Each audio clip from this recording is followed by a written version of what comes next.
विद्यार्थी मित्रांनो, व्यापार संघटन व्यवस्थापन यातील आपलं चौथं प्रकरण व्यवसाय सेवा हे आपलं सुरू आहे. याच्यामध्ये आपण व्यवसाय सेवेचा अर्थ, व्यवसाय सेवेची व्याख्या आणि सेवांची वैशिष्ट्ये हा भाग आपण अभ्यासलेला आहे. तर सेवा म्हणजे आपण बघितलं की त्याची साठवणूक करता येत नाही, त्या अमूर्त असतात, त्यांची वाहतूक करता येत नाही, त्या नाशवंत असतात, ज्या वेळेला त्या उत्पादित होतात त्याच वेळेला त्याचा वापर करावा लागतो. हा सगळा भाग आपण अभ्यासलेला आहे. मग ह्या सेवा कोणकोणत्या प्रकारच्या, तर इथं आपल्याला समोर इथं चार्ट दिसतोय. एक म्हणजे बँकिंग सेवा, विमा सेवा, गोदाम सेवा, परिवहन म्हणजेच वाहतूक सेवा आणि संचार सेवा.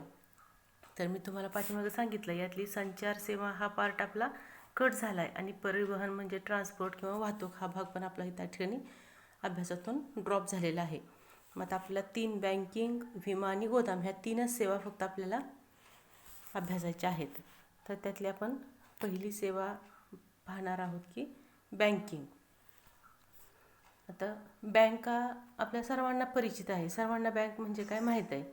आपण प्रत्येकजण बँकेत गेलेलो आहे. बँकेमध्ये कशाचे व्यवहार चालतात, तर पैशाचे व्यवहार चालतात, आर्थिक व्यवहार त्या ठिकाणी चालत असतात. मग बँक या शब्दाची उत्पत्ती कशी झाली, तर या ठिकाणी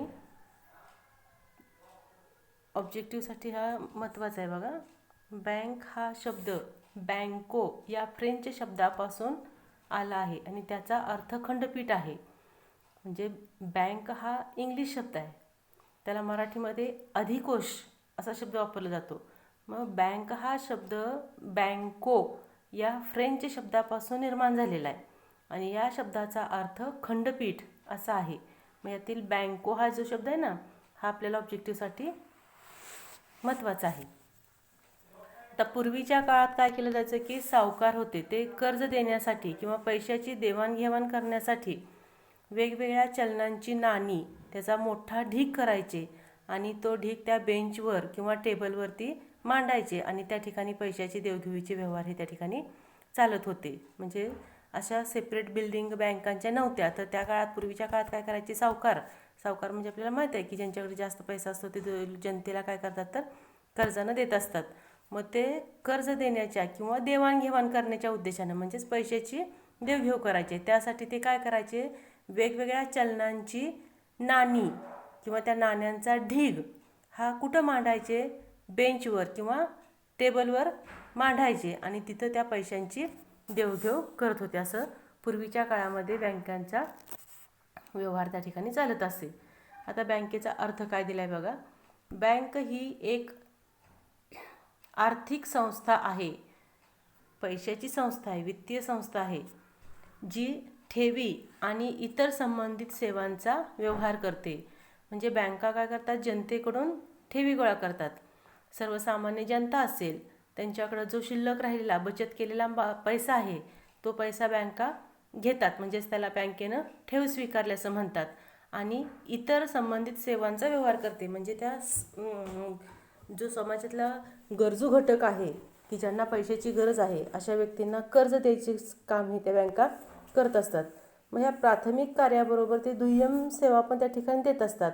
पैसे ट्रान्सफर करणे, विम्याचा हप्ता भरणे, वीज बिल भरणे, डी.डी काढून देणे, अशा भरपूर वेगवेगळ्या सेवा त्या आपल्याला पुढं कार्यामध्ये येतील.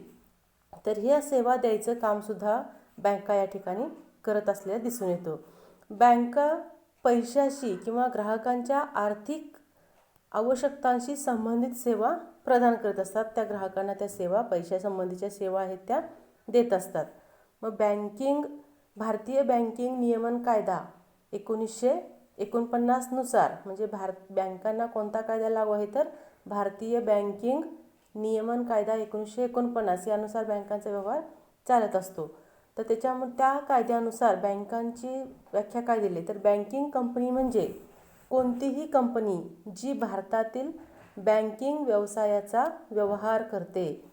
म्हणजे अशी कोणतीही बँक किंवा अशी कोणतीही कंपनी की जी भारतातल्या बँकिंगच्या व्यवसायाचा व्यवहार करते, पैसे घेणे पैसे देणे या स्वरूपाचा व्यवहार करते, त्या सगळ्यांना काय म्हणायचं, तर बँकिंग कंपनी असं म्हणायचं आहे. तर बँकिंगची व्याख्या काय म्हटले, तर कर्ज देणे किंवा गुंतवणुकीच्या उद्देशाने स्वीकारणे, म्हणजे कर्ज एकतर बँका देणार आहेत, पैसे इतरांना देणार आहेत, किंवा गुंतवणुकीच्या उद्देशानं स्वीकारणं, म्हणजे ज्यांच्याकडे शिल्लक पैसे आहेत ते काय करतात, त्यांचा पैसा गुंतवून ठेवतात, मग त्या उद्देशानं पैसे स्वीकारणे, लोकांकडून पैसे जमा करणे, ठेवीच्या रूपानं पैसे जमा करणे, मागणीवर किंवा अन्यथा परतफेड करणे, म्हणजे त्या कस्टमरनं, त्या ग्राहकानं ज्यावेळेला पैसे परत मागितले असतील त्यावेळेला त्यांना ते पैसे परत करायचे आहेत, आणि धनादेश, मसुदा आणि ऑर्डरद्वारे किंवा अन्यथा पैसे काढण्यायोग्य असं परिभाषित केलेलं आहे. म्हणजे जेव्हा त्या ग्राहकाला पैशाची गरज पडेल त्यावेळेला तो चेकद्वारे पैसे काढू शकतो किंवा ATMद्वारे पैसे काढू शकतो, अशा वेगवेगळ्या मार्गाने तो काय करणार आहे, त्यांचे पैसे हे काढून घेऊ शकणार आहे.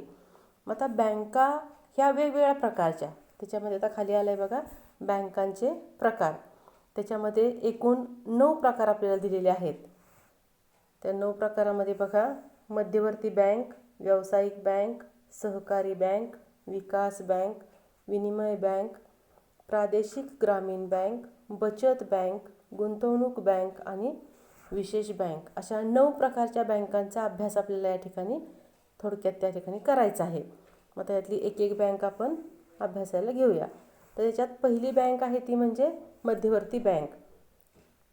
आता मध्यवर्ती बँक ही केंद्रीय बँक आहे, ती एक सर्वोच्च आहे, ती शिखर बँक आहे.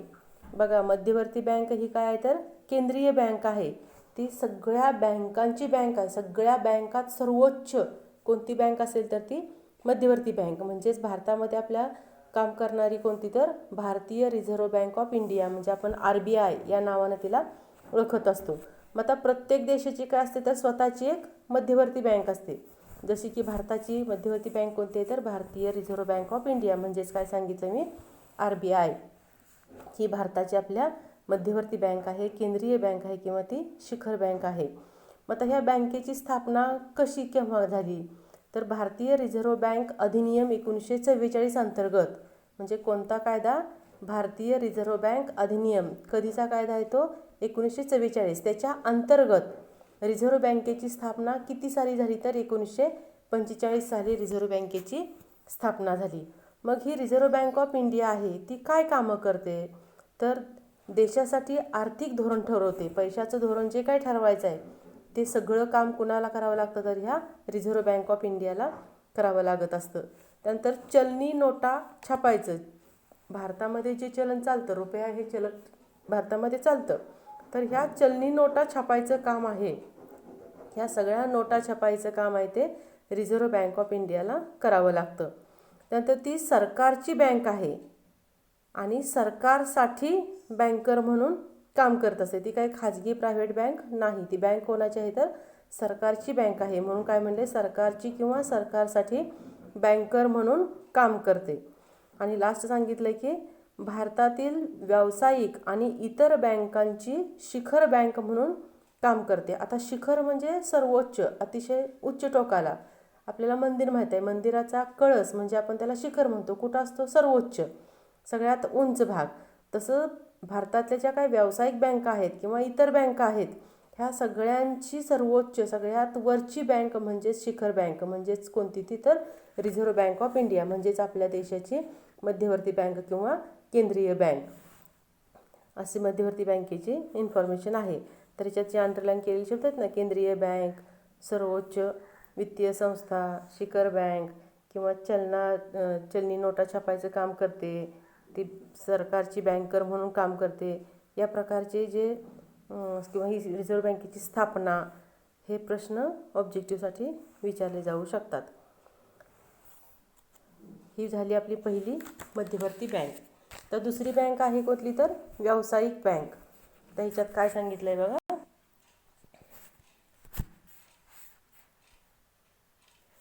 व्यावसायिक बँका ह्या एखाद्या देशाच्या आर्थिक आणि सामाजिक विकासात महत्त्वपूर्ण भूमिका बजावतात. म्हणजे व्यावसायिक बँका काय करणार आहेत, व्यावसायिक बँका किंवा त्यालाच वाणिज्य बँका असंही म्हटलं जाऊ शकतं.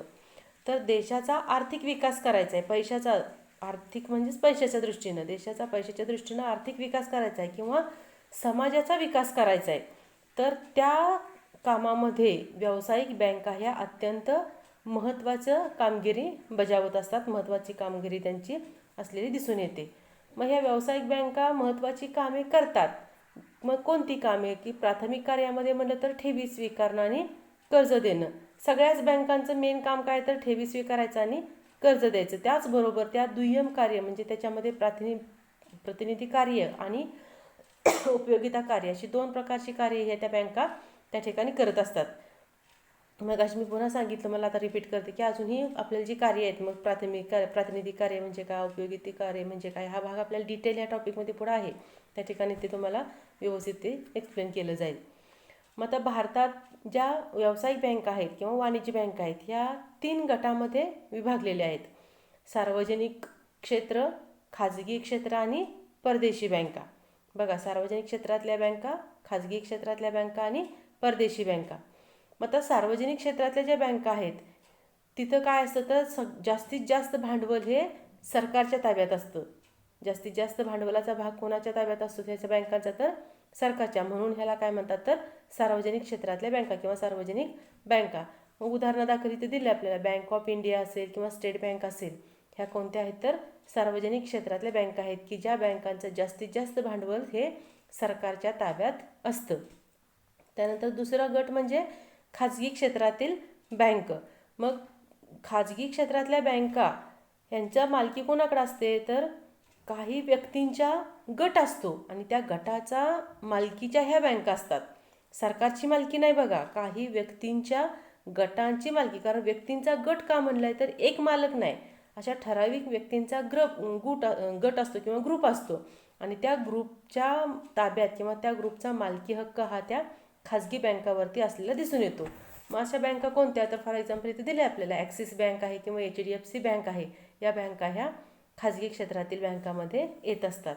आणि तिसरा गट आहे तो म्हणजे परदेशी बँका. मग आता परदेशी बँका म्हणजे काय तर परदेशी बँका अशा बँका आहेत ज्या भारताबाहेर स्थापन झालेल्या आहेत, भारतात स्थापन झालेल्या नाहीत, इतर देशामध्ये त्या स्थापन झालेल्या आहेत, परंतु त्या बँकांच्या शाखा भारतात आहेत. स्थापना कुठं आहे? परदेशात आहे, पण त्या बँकांची ब्रँच असेल, शाखा असेल, ती कुठं कार्यरत आहे तर आपल्या भारतामध्ये कार्यरत आहे. अशी जर बँक असेल तर तिला परदेशी बँक असं म्हणायचं आहे. इथं उदाहरण आपल्याला दिलेत बघा, CITI बँक, HSBC बँक आणि स्टँडर्ड चार्टर्ड बँक. ह्या बँका कशाची उदाहरणं आहेत तर परदेशी बँका.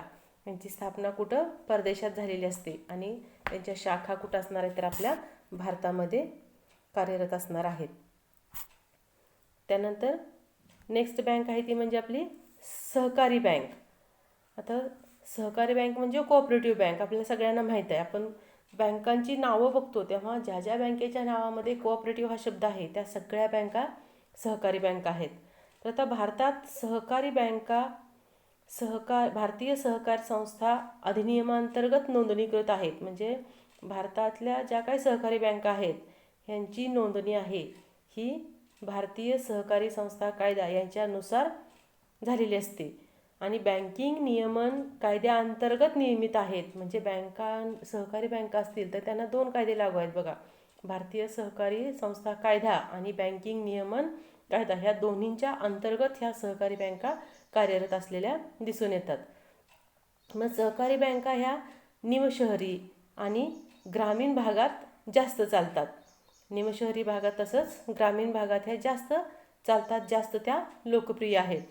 मग सहकारी बँकेचं मुख्य उद्दिष्ट काय तर आर्थिकदृष्ट्या जे मागासलेले लोक आहेत, शेतकरी असतील किंवा लघु उद्योग असतील, यांना पतपुरवठा करणे हे सहकारी बँकांचं मुख्य उद्दिष्ट आहे. मग ह्या सहकारी बँका ह्या वेगवेगळ्या 3 स्तरावर कार्य करत असतात, ग्रामीण स्तर, जिल्हा स्तर आणि राज्यस्तर. बघा, आता ग्रामीण स्तर, जिल्हा स्तर आणि राज्यस्तर. आता ग्रामीण स्तरावर कार्य करणारी बँक कुठली तर प्राथमिक पतसंस्था. प्राथमिक पतसंस्था ह्या ग्रामीण स्तरावर काम करत असतात. त्या सदस्य आणि सामान्य लोकांकडून ठेवी गोळा करतात. सदस्य म्हणजे बँकेचे असणारे मालक किंवा सभासद यांच्याकडून, तसंच जनतेकडून काय करतात तर ठेवी गोळा करतात आणि त्यांना कर्ज देण्याच्या उद्देशानं म्हणजे जनतेकडून ठेवी गोळा केली आणि त्यांना कर्ज द्यायचं आहे आता. तर त्या उद्देशानं मग पैसे कोणाकडून, निधी गोळा करणार कोणाकडून, तर त्यांच्या वरच्या स्तरावर कार्य करणाऱ्या 2 बँका आहेत. प्राथमिक स्तराच्या वर काम करणारा जिल्हा स्तर आणि राज्य स्तर. मग जिल्हा स्तरावर जिल्हा मध्यवर्ती बँक असते आणि राज्य स्तरावर राज्य सहकारी बँक असते. तर ह्या दोन्ही बँकांकडून पैसा, निधी मिळवायचं काम हे या प्राथमिक स्तरावरच्या, ग्रामीण स्तरावरच्या प्राथमिक सहकारी पतसंस्था करत असतात. बघा, जनतेकडून, सदस्यांच्याकडून ठेवी गोळा करायचे आणि त्यांना कर्ज द्यायचं आहे. मग कर्ज देण्यासाठी पैसा गोळा करायचा, तर हे ठेवीचा पैसा तर आहेच. याच्याशिवाय राज्य सहकारी बँक आणि जिल्हा मध्यवर्ती सहकारी बँक यांच्याकडून पैसे मिळवायचं काम, निधी मिळवायचं काम हे प्राथमिक पतसंस्था करत असतात. म्हणजे यांचा स्तर कुठला आला तर ग्रामीण स्तर. त्यानंतर जिल्हा मध्यवर्ती सहकारी बँक, नावावरूनच कळते की जिल्हा, म्हणजे ही बँक कोणत्या स्तरावर कार्य करणार तर जिल्हा स्तरावर. जिल्हा पातळीवर लोकांच्याकडून ठेवी स्वीकारायच्या आणि कर्ज द्यायची, हे काम जिल्हा मध्यवर्ती सहकारी बँक करणार. मग आता कर्ज द्यायसाठी जिल्हा मध्यवर्ती सहकारी बँकेच्या वर कोण कार्यरत असणार तर राज्य सहकारी बँक. मग या राज्य सहकारी बँकेकडून पैसे कलेक्ट करायचे, निधी मिळवायचा आणि तो जनतेला तसंच प्राथमिक पतपुरवठा संस्थांना कर्ज द्यायचं काम आहे, हे ह्या जिल्हा मध्यवर्ती सहकारी बँका ह्या करत असलेल्या दिसून येतात. आणि तिसरा प्रकार आहे तो म्हणजे राज्य सहकारी बँक. तर ही बँक राज्य स्तरावर कार्य करत असते. आवश्यकतेनुसार ती जिल्हा मध्यवर्ती सहकारी बँक आणि प्राथमिक पतपुरवठा संस्था यांना निधी प्रदान करतात, म्हणजेच पैसे द्यायचं काम करतात, कर्ज द्यायचं काम त्या करत असतात. मग राज्य सहकारी बँक ही जिल्हा बँक आणि पतसहकारी संस्था म्हणजेच प्राथमिक पतपुरवठा संस्था यांच्यावर देखरेखीचं काम करत असते. म्हणजे या बँकावर नियंत्रण ठेवायचं काम, या बँका म्हणजे कोणत्या तर जिल्हा मध्यवर्ती आणि प्राथमिक पतसंस्था यांच्यावरती नियंत्रण ठेवायचं काम, देखरेख ठेवायचं काम हे राज्य सहकारी बँकेला या ठिकाणी करावं लागत असतं. असं राज्य सहकारी बँक आहे. आज आपण बघा काय बघितलं, बँकांचा अर्थ आणि बँकांच्या प्रकारामधल्या 3 बँका झाल्या आपल्या, मध्यवर्ती बँक, व्यावसायिक बँक आणि सहकारी बँक. याचा अभ्यास आपण आज केलेला आहे.